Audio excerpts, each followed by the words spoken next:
we're letting people in from the waiting room. Thank you for waiting, for those who were in the waiting room, and welcome to our October Ability Grand Rounds, sponsored by the Center for Excellence in Disabilities at West Virginia University.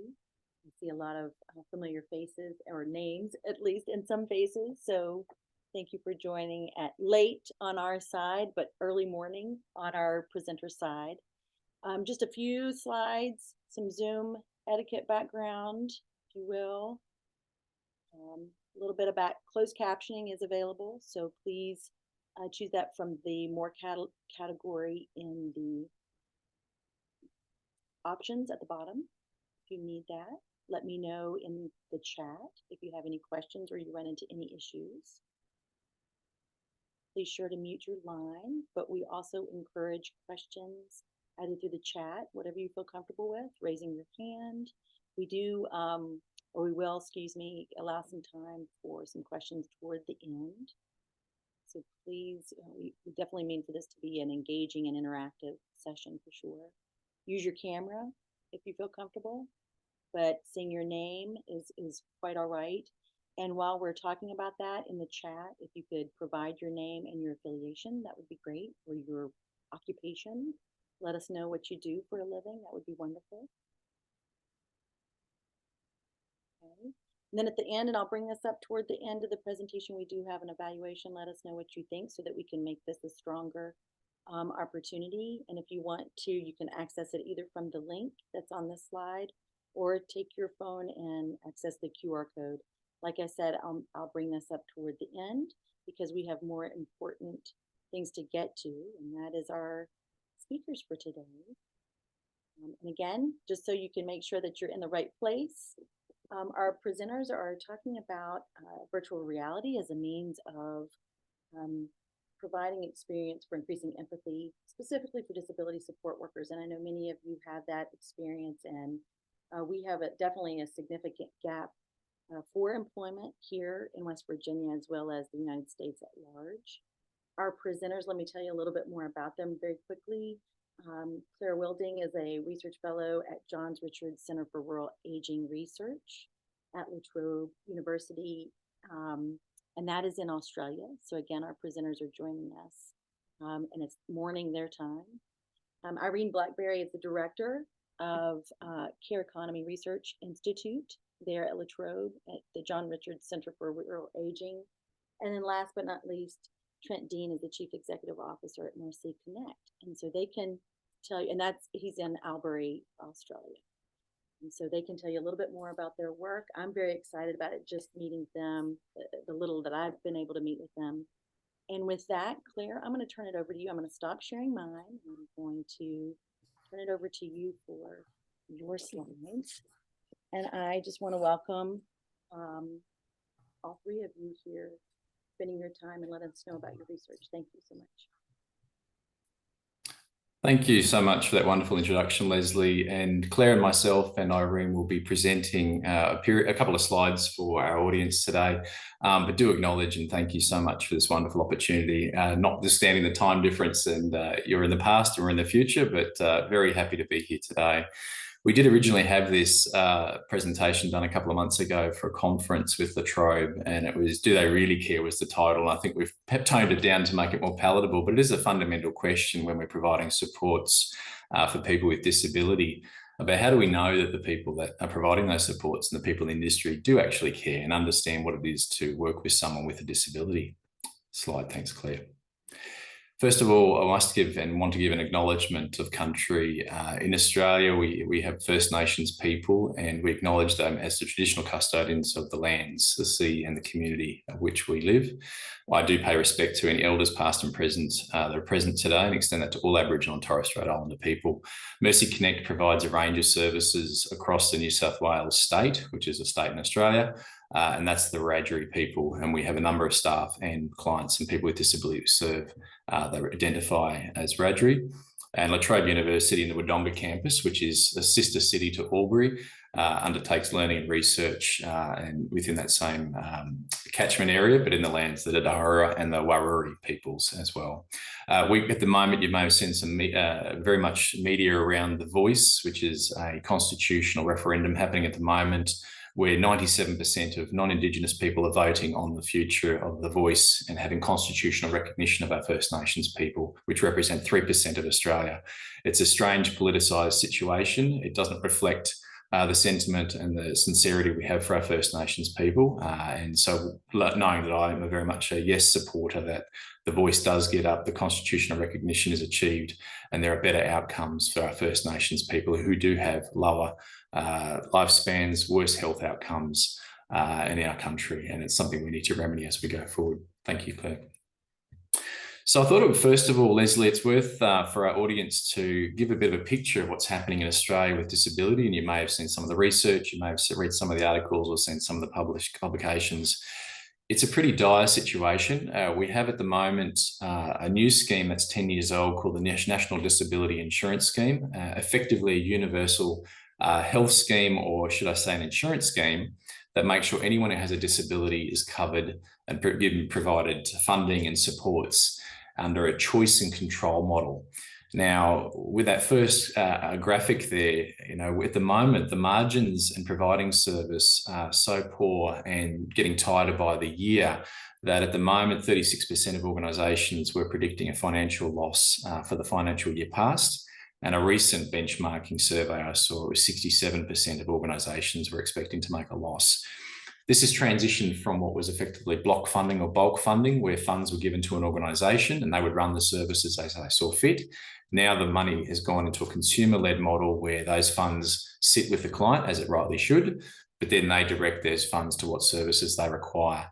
The challenge is the NDIS, which I don't think is a bad system, but it is highly bureaucratic, fairly officious, and in my words, very uncaring and particularly challenging for people with disability and highly inequitable. We have part of that NDIS, or National Disability Insurance Scheme, a Quality and Safeguards Commission. So they are the other arm which makes sure people are doing the right things, following the right process, the compliance arm, as it were, for the scheme. And again, quite problematic depending on which area they're focusing on for that period of time. So they're checking up on incidences, they're checking up on complaints, they're checking up to make sure people are doing the right things, but it's quite uneven, very poorly handled most often. You can get a complaint in April and it could be 2 years later that someone's tapping on your door asking what actually happened with that event. A lot of things fall through the cracks. They get a lot of fault driven towards them, but again, it's another bureaucratic government-led organisation.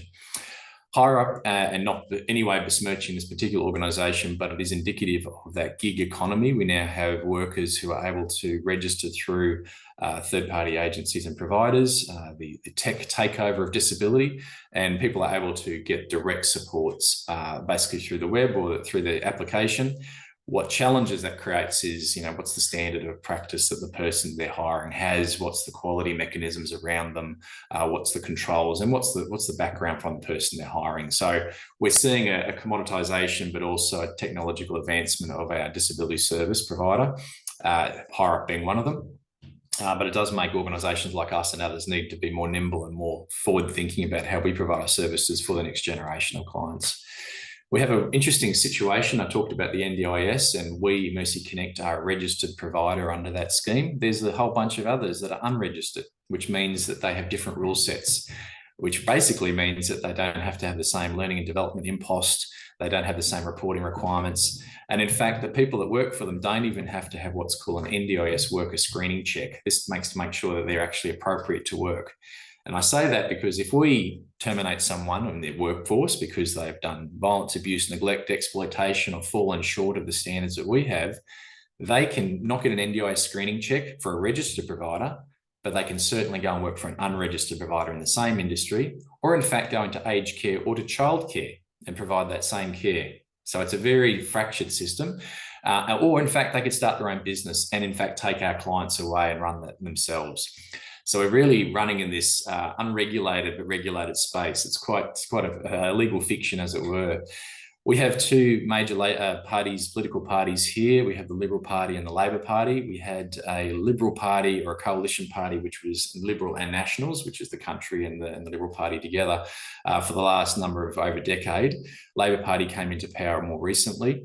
But I say all that unfortunately, this whole sector, this whole NDIS, National Disability Insurance Scheme, the care that we provide has become politicised. It's become the kicking bucket of how is it going to be sustainable, who's going to pay for it, when in fact we've got 1 in 5 Australians with a disability who need those supports today, tomorrow, yesterday. And so we've got this wonderful political situation playing out between the left and the right. And at the end of the day, we are sitting here trying to get the best supports we can for the people so they have meaningful and connected lives. Last two little things there, we have what's called specialist disability accommodation. We've got a whole bucket of funding that comes in to build new homes, new accommodation. And naturally, we've got a bunch of venture capitalists who are all trying to leverage on that and get people to invest in the scheme so they can make profits and returns, not considering compatibility, considering the size and the appropriateness of the homes, or even the locations. So regional and rural areas like we're in Albury and others don't get the benefit of SDA all the time, and they build all these homes in more capital cities, but a lot of them are sitting vacant right now, and because only 6% of people on the NDIS will get this type of funding. So that means 94% of those who don't get the SDA funding are at risk of homelessness, not finding appropriate homes because they don't have the money. And in Australia, we have what's a rental vacancy issue at the moment. House prices are skyrocketing. There's not many rentals available, and people with disability are disadvantaged in the first bunch anyway. This only creates further inequity as we go forward. Thank you. I think there's one more. I just can't see it on my slide here. Yes, the Royal Commission, more importantly. We've just had a legislated review across essentially decades of violence, abuse, neglect and exploitation in Australia. And it was the advocates under the former government. It was Labor, then it was Liberal, then it was Labor, and it's all back and forth. But essentially this Royal Commission was kicked off in the Liberal Party several years ago, and it only just finished its review in the last couple of months. And a final report was delivered about 2 weeks ago, 12 volumes. 12 volumes of findings over many decades of very poor practices, highly discriminatory policies, very disappointing, basically human rights being violated across the sector. Now, again, we're looking back a fair way, but these events still happen today, and we know that there's violence, abuse, and neglect, exploitation, of which Mercy Connect, and as Trobe would also test, zero tolerance for. So there's going to be some more change in the sector. It speaks to, you know, the heartache and the tragedy that has occurred and been impacted by many people: sexual violence, assaults, chemical restraint, just to name a few of the many horrible things, let alone financial abuse and systemic abuse. So with all that positivity, there's still some great news and hope in our sector, and we'd like to go through some of those now. Thanks, Claire.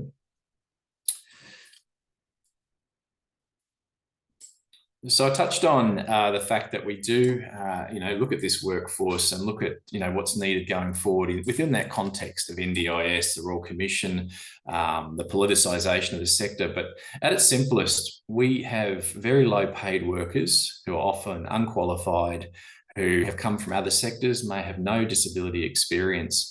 And we're expecting them to be social workers, we're expecting them to be nurses, we're expecting them to be almost, pseudo paramedics, we're expecting them to be physiotherapists, we're expecting them to be speech pathologists, whilst we pay them a low wage with often, again, no qualifications.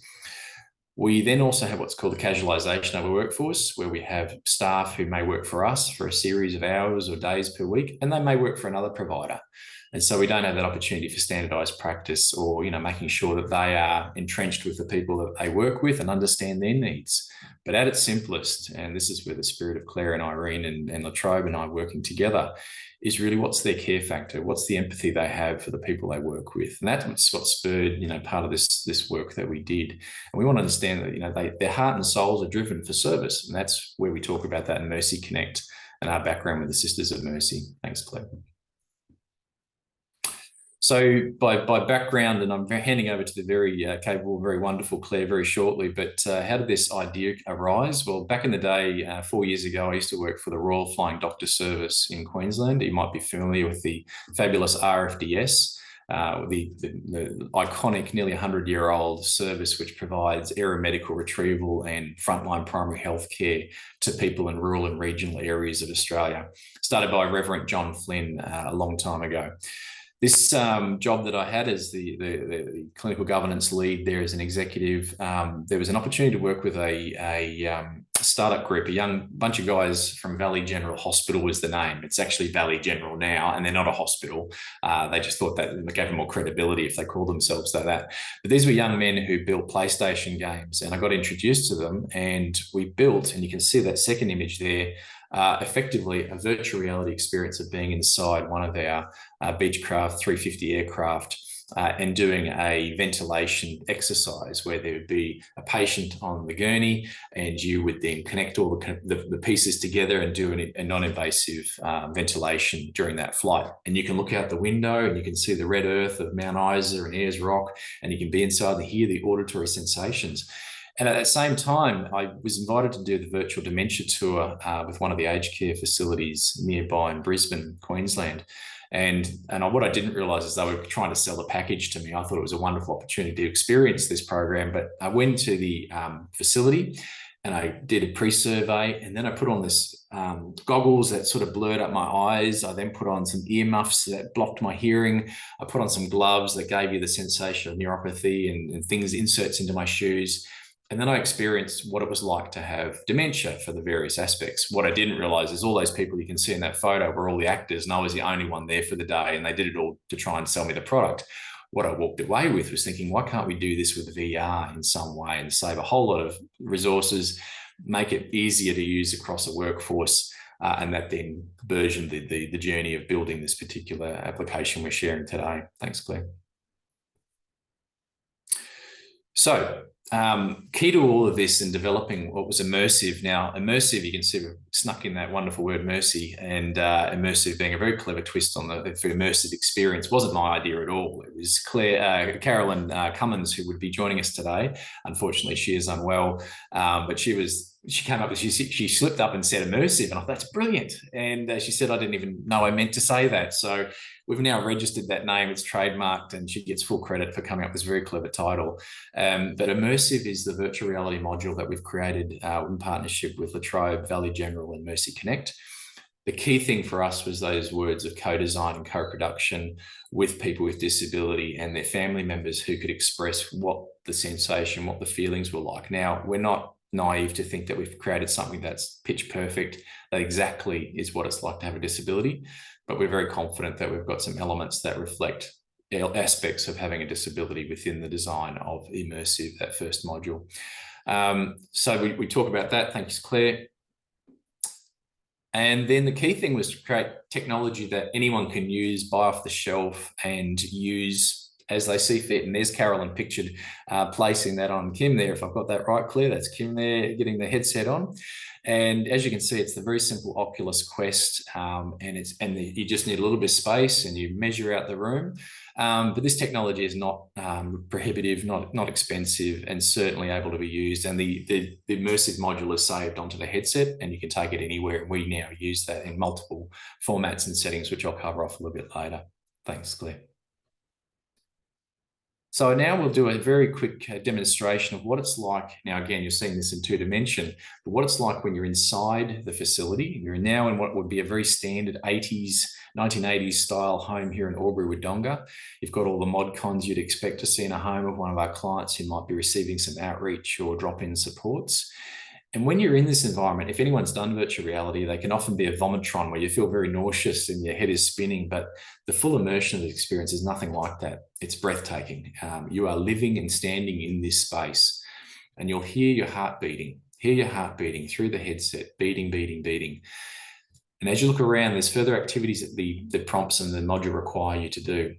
There's looking at, you've got your hands there and you've got the controllers, and you can operate those and pick up items that you're required to do the activity. Here you're seeing the visual sensation of the images changing, whether it's dyslexia or a visual disability. And it's talking to you at this point, asking you to do certain things. But whilst things are happening, your heart rate starts to increase. And as the events start to unfurl and shocks happen, and suddenly there's large sensations and noises, the heart rate increases, and you find your own heart beating to increase as well. You're asked to do different activities. You're asked to look at the clock, and the clock hands are changing and being very hard to read. You're now being contacted by one of the staff from Mercy Connect, and they'll have a chat with you. That's lovely Ellen. She's one of our behaviour support practitioners, and she's giving instructions to the person that's doing the activity. The video will start to loop at one point, the sounds repeat, it starts to get an echo effect. And then one of the other modules here is where you have to do an activity to pick up and have a bowl of Cheerios. But the Parkinson'sisms, the movements, the shaking, it kicks into the application, and you can't do it because it's moving around to give you that sensation of the difficulties people with disability have on their daily activities of life. So thank you, Claire.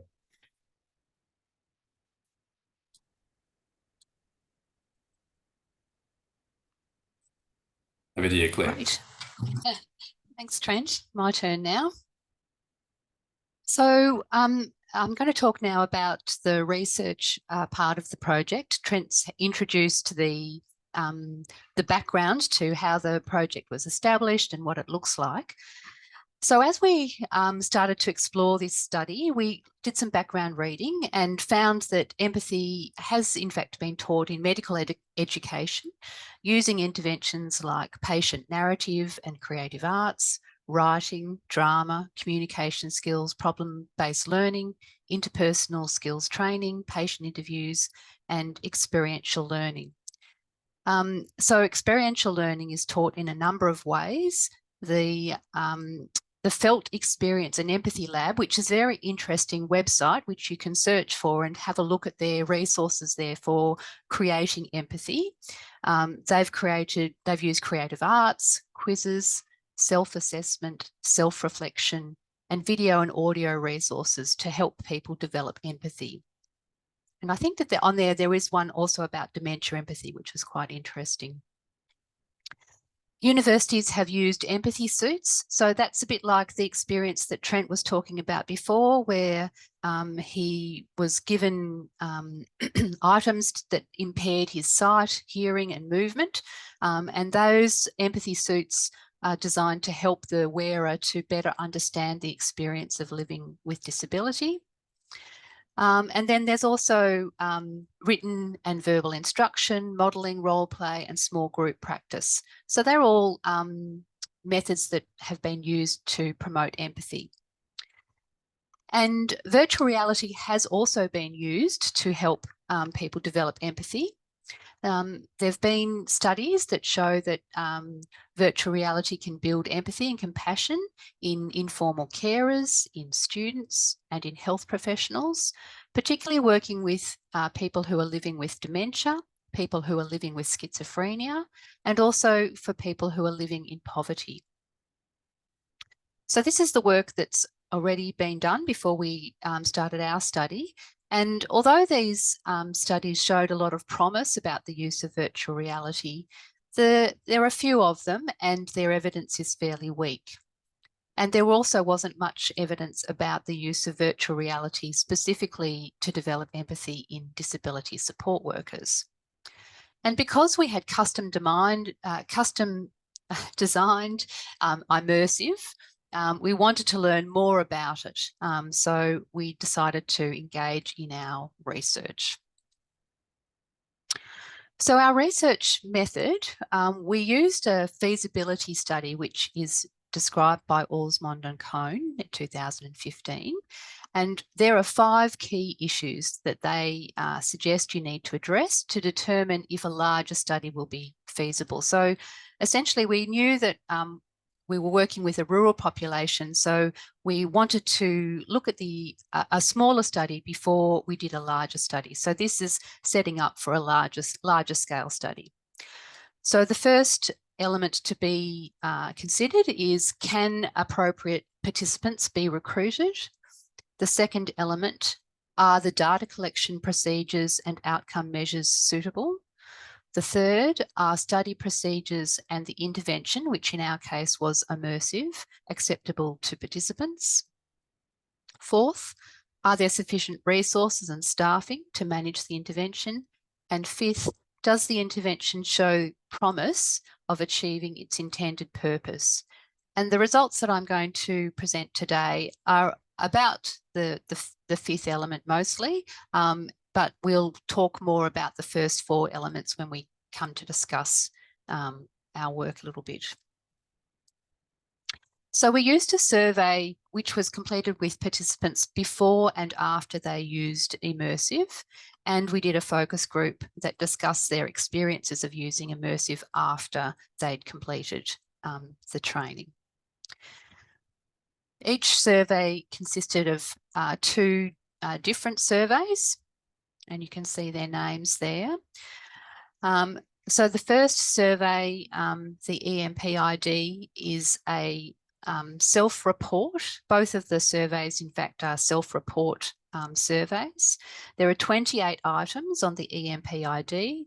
Each item is rated with a 6-point Likert scale, and there's a possible total scores ranging from 28 to 168. A higher score indicates a greater level of empathy. The EMPID is a relatively new measure, but we decided to use it because it was designed specifically for disability support workers, so exactly our target population. So we thought we would use that survey. We also used 2 scales from the IRI, and both of these scales comprised of 7 items, each rated on a 5-point Likert scale with possible scores ranging from 0 to 28. And as with the EMPID, a higher score indicates a greater level of empathy. The IRI is not specifically designed for care workers, but it is well known and widely used across many population groups, including health professions. So that's why we used that measure as well. So the focus group that we did after the study, we asked the participants about whether they had any previous experience of using virtual reality and what those experiences were, how they felt during the virtual reality interaction, what they thought about the length and the depth of the immersive program, how immersive compared to other types of training they'd experienced, if they'd experienced any training, the ease of using immersive and any difficulties they had, and when they thought about their experience of immersive, how did they then intend to provide empathy and person-centred care in the future? So our participants were recruited through our partners at Mercy Connect using convenience sampling. So Caroline helped us with this, and she identified staff who'd been hired in the previous 12 months by Mercy Connect. They were invited to use immersive as an additional onboarding and orientation activity that was completed during their work time. So there was work time given for them to do this training. There was, in fact, a total of 70 potential participants, but as you can see, we only managed to recruit 9 to our study. So once a staff member agreed to try the immersive program, they were emailed information about the study and an invitation to participate. They then contacted the research officer, who was Kim, who you saw in a previous slide, and she provided a verbal explanation of the study and answered any questions they had. And then she sent the participant a hyperlink to a pre-immersive study survey. So they did the survey, which was the 2 survey tools that I talked about before. Then Mercy Connect let us know when their training was completed. So then they went to Mercy Connect, they did the immersive experience, and then Kim sent them the link to the post-survey 2 days after their training. So they had about a week to complete that post-survey, and they were also invited at that point to be part of a focus group. We had 2 periods of collecting data, which corresponded to 2 cohorts of new employee intakes. One was in December 2020 and one was in May 2021. So this was, in fact, at the height of the COVID pandemic. And so it was a very challenging time for all of us to both do the training and to do the research, but we managed to do all of the research in an online way so that we could include people in the study. So you'll see here from the description of the participants that they are perhaps an older group of participants, although they are experienced in working or inexperienced in working in the disability sector. So they hadn't had a lot of experience in the disability sector, but clearly they had had some other kind of life experience and work experience because they were already aged 46 by the time they entered into the Mercy Connect. So as the number of participants was small, we can't calculate statistical significance to any changes. But as you can see from the graphs presented here, there was a trend in the data indicating that the scores were higher after the participants had used immersive. The red box is the before score and the yellow box is the after score for each of the scales that we used. So these higher scores indicate that the participants had more empathy after they had completed their virtual reality experience. When we looked at median scores, the median scores for the EMP-ID and the empathetic concern scale had increased slightly for the post-immersive surveys. The perspective taking scale actually decreased slightly on the median indicator, or the mean score increased. But as I said, it's only 9 participants, so we can't really draw a lot of conclusions from that. And for some individuals, there was no change in their scores before and after using immersive. You'll also notice from looking at these graphs and the position that they are on the scale, where we say, you remember that I said the higher up the scale the score is, the more empathy is indicated, that they rated themselves as having high levels of empathy even before they were exposed to the virtual reality experience. So even though the participants were new to working in the disability sector, they mentioned in the focus groups that they did have previous personal experiences of disability, such as they might have family members and friends who live with disability. So they hadn't worked in the disability sector, but they did have other kinds of experiences already with disability and rated themselves as having a high level of empathy even before coming to immersive, which makes a lot of sense given that they were going to work as a disability support worker. So we want to see people who are having empathy towards people with disability.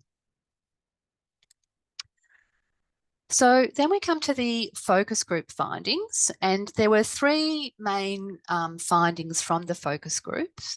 The first one is that the people who were using the immersive hadn't used virtual reality before.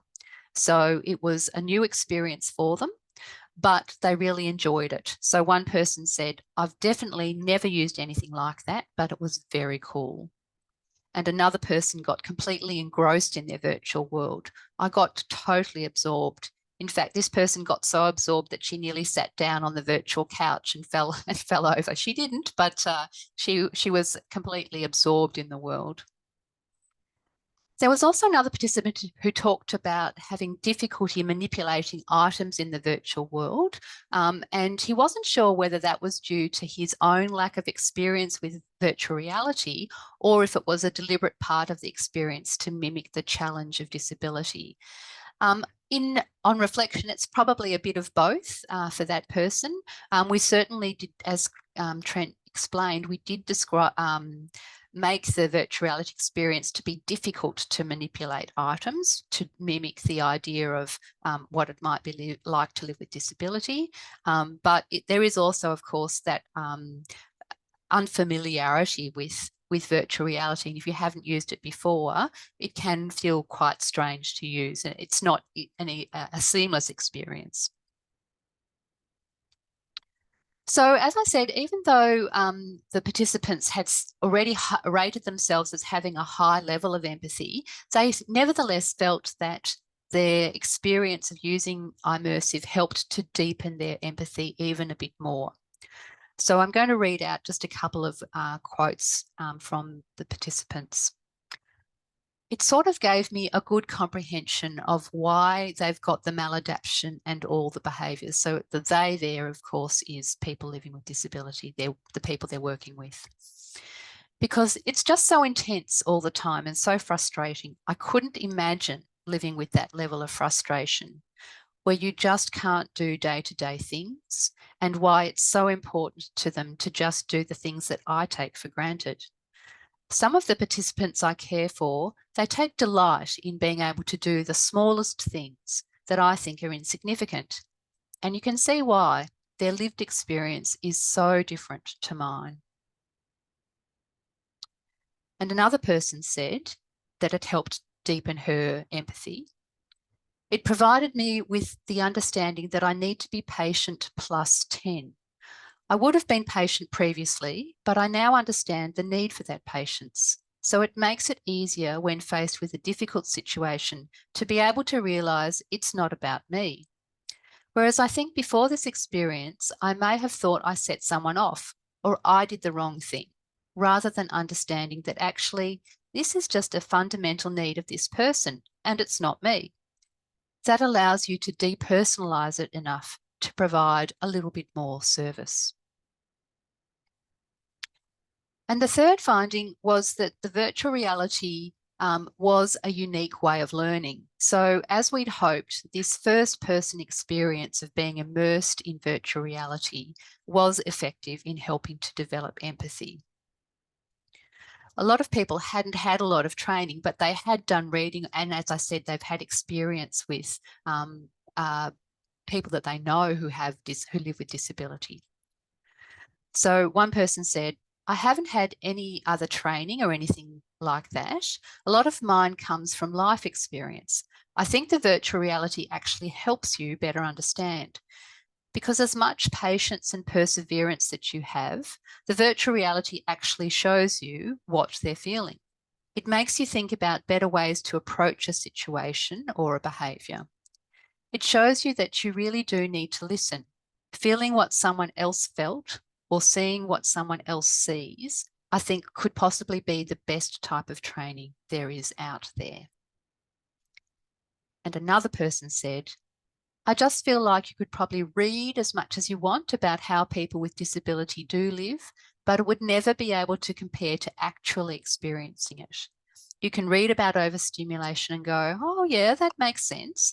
But until you're in the situation and you can't hear what's going on and you're getting overwhelmed and panicked, you wouldn't really understand. Well, I know I didn't understand it completely.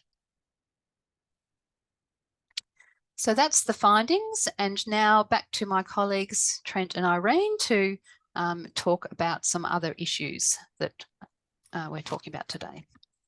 That's great. Thank you. It was wonderful, Claire. And your wonderful picture there of your backyard, I think it's worth acknowledging. This is the Australian bush.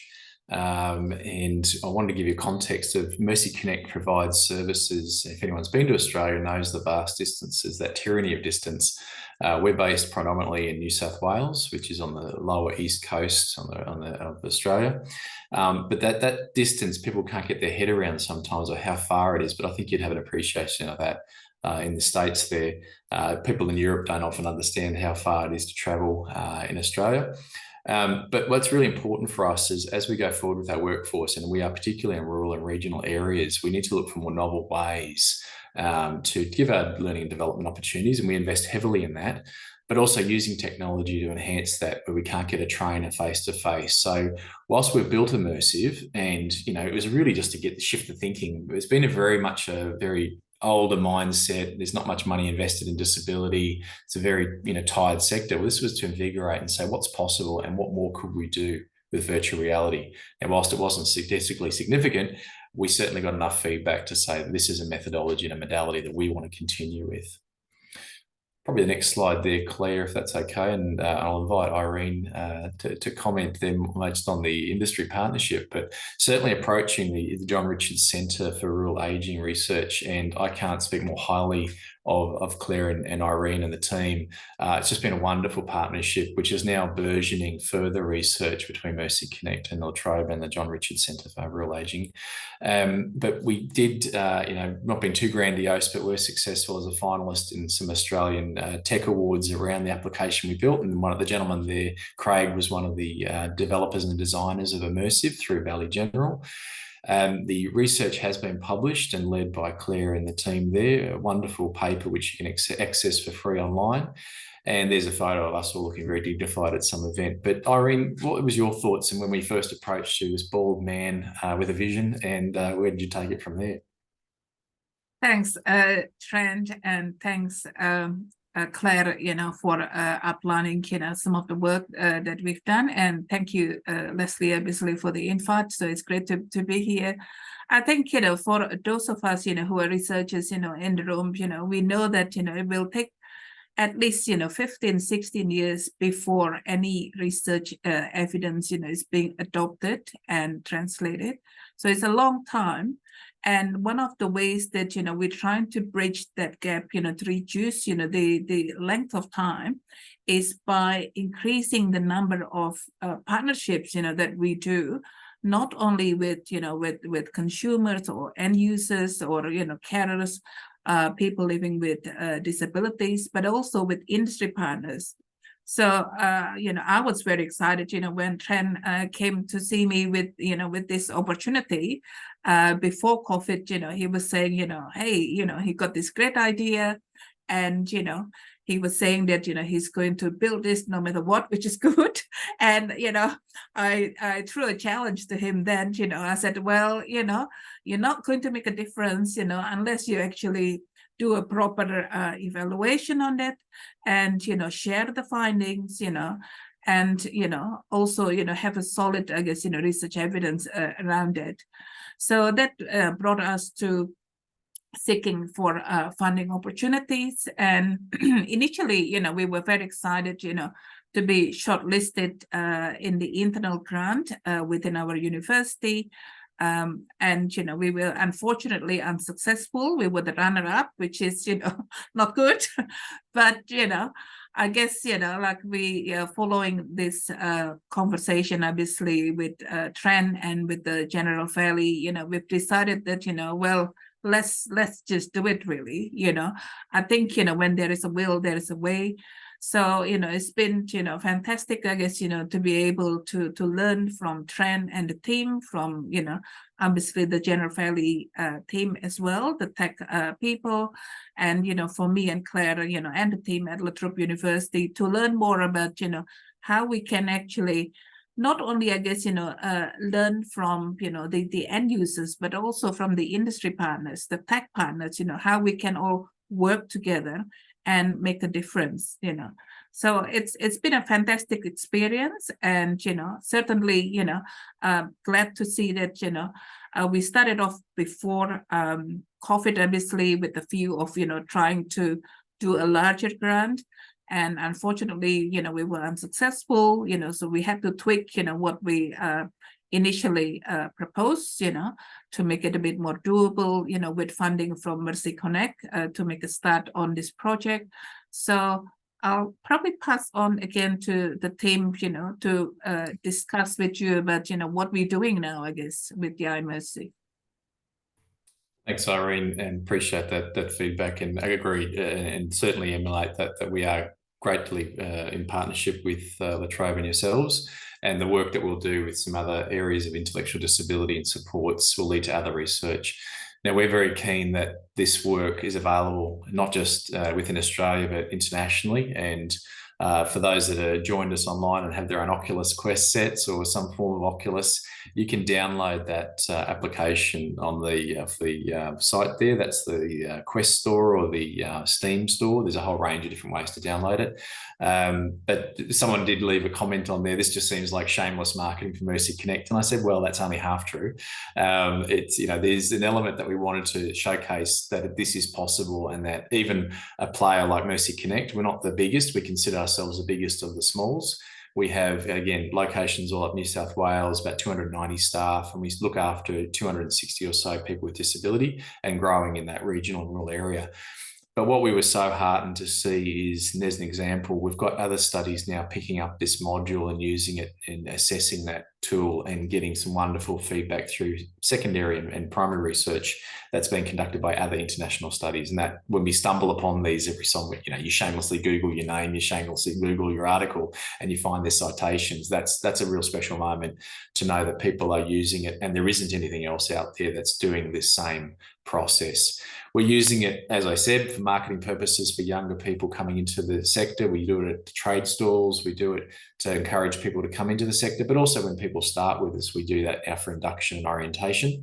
So they get a sense, let alone having a person with disability in the room as well. We do have that face-to-face, but there's other applications we could use. It could be for familiarity when coming into a setting before they arrive. We can scope out the whole building. We can have interviews with people in a virtual setting. So there's many more applications we can do. We're only limited by imagination, grant funding, and what we want to put towards capital expense. But we do think this is a great way to go forward. And certainly we're seeing benefits. The mind's being shaped. And we had the states government come out for training. I think one of them is on camera, or two today, wonderful people, and Gary Whitaker would be online. But they had that experience of using the virtual reality, and I got the footage of them being impressed by that sensation of being in that space. So we are very grateful for the opportunity to speak today, very grateful to showcase this work to our friends in the States and those that might be joining us. Our contact details are all there. Very happy to connect with anyone today or beyond. And I certainly know Trobe and the team there, Irene and Clare, are very interested if there's any partnerships or things that they can look forward to in the future. So I'll hand over to you, Leslie, unless Clare or Irene have anything else to say. But thank you again for the opportunity today. No, thank you all very much. And we'll open it to the audience for any questions at this point in time. Any thoughts, questions, statements? And again, you can share in the chat or with us directly.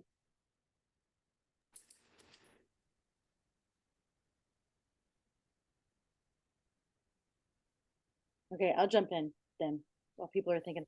Have you ever been approached or have used the virtual reality as a means of demonstrating assistive technology or other types of intervention?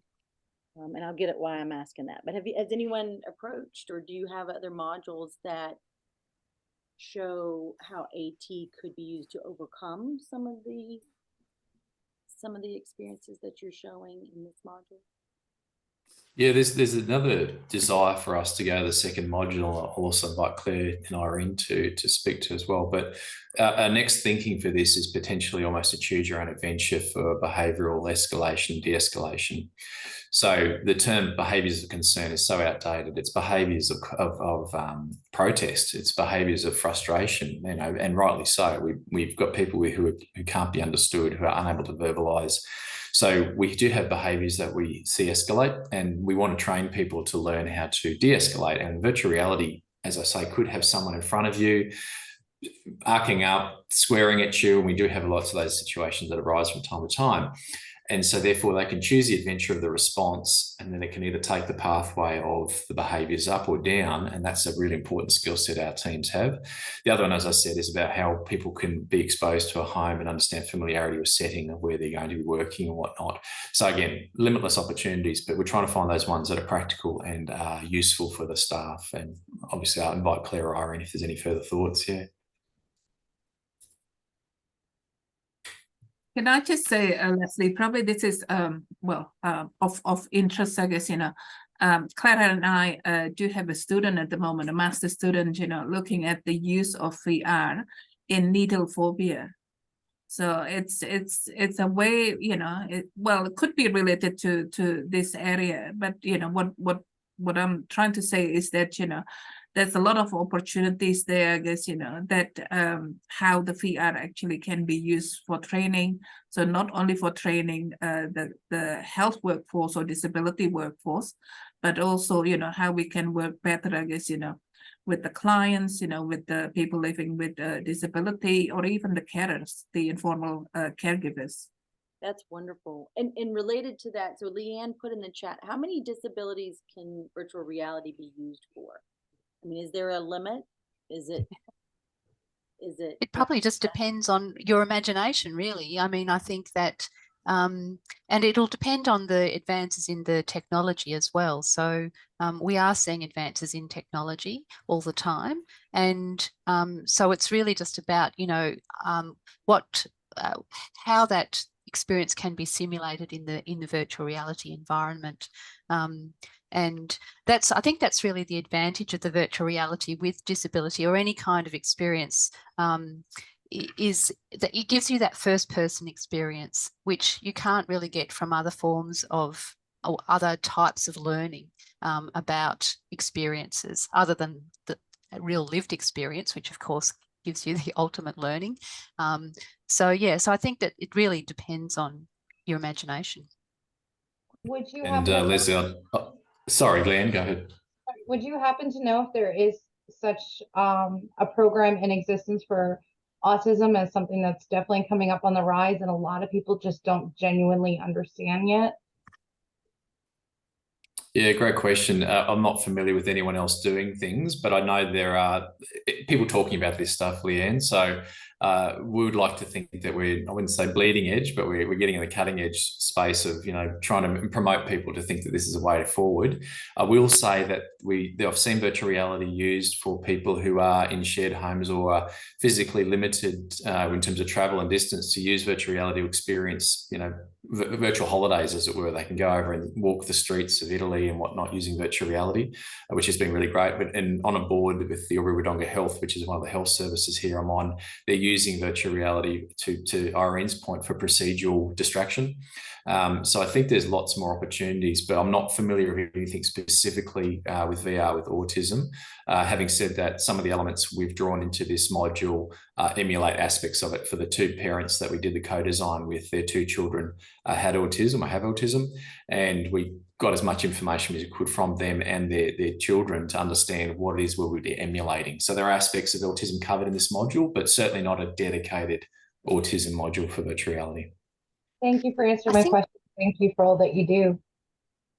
Thank you, Leanne. I think that one of the other, sorry, that just sparked an idea, is that the gaming aspect of virtual reality, I mean, it's used in the game environment, but there's many aspects of understanding other people's experience and also helping people to manage with living in the world with a disability that could be gamified and used through a virtual reality platform. So if you're living with autism, it could be about doing some therapy in the virtual environment to help you to cope with situations differently. So I guess the advantage of the virtual reality environment is that it can be controlled. It's controlled by the people who create it. And so you can set up the conditions under which the people are experiencing things and manipulate that. So then you can use it for, you know, teaching empathy or helping to cope in a difficult situation, whatever the skill might be, or as Trent said, a more positive experience of having a good time in virtual reality when you can't travel there or be there specifically, having those experiences. Swimming with sharks is one I've heard of, which I don't know that I'd want to do, but apparently that's a virtual reality experience you can have. When it sounds great to hear all the applications, and just to give a context, I think we spoke about this a little bit when we were getting to know one another in preparation for this, but our state, as well as several states in the United States, is starting to see a rise in institutionalizations again. And one of the main kind of impetus factors, influencing factors, is that the workforce doesn't know how to appropriately approach a situation, particularly when behaviors are escalating. So Trent, when you and then Irene was talking about learning those skills, that is very pertinent and timely, something that's very timely, and state officials are asking so many points of intervention for sure, because they're either being sent out of state to programs that aren't here or institutionalized, and that's not what we want. So no, I was going to say too, Leslie, we struggle with funding, particularly for learning and development. I know there's other providers out there that will give their staff, new inductees, people new to the sector, 3 hours of induction, and they're out in the field. We induct our staff over 2 weeks, and during that, they'll get information on medication management. As I said, they're pseudo-nurses, pseudo-social workers, speech pathologists. They're looking at diabetes management, and then they go out shadow shifted. But my point being is that's unfunded, and we do that because it's the right thing to do, and there's no guarantee that they'll stay with us as well. But at least we know they go out with a better skill set.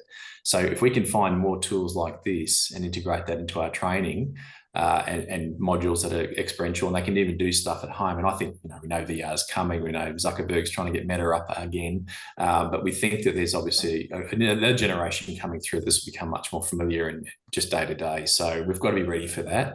Otherwise, someone else will be. Wonderful. Any other questions or comments?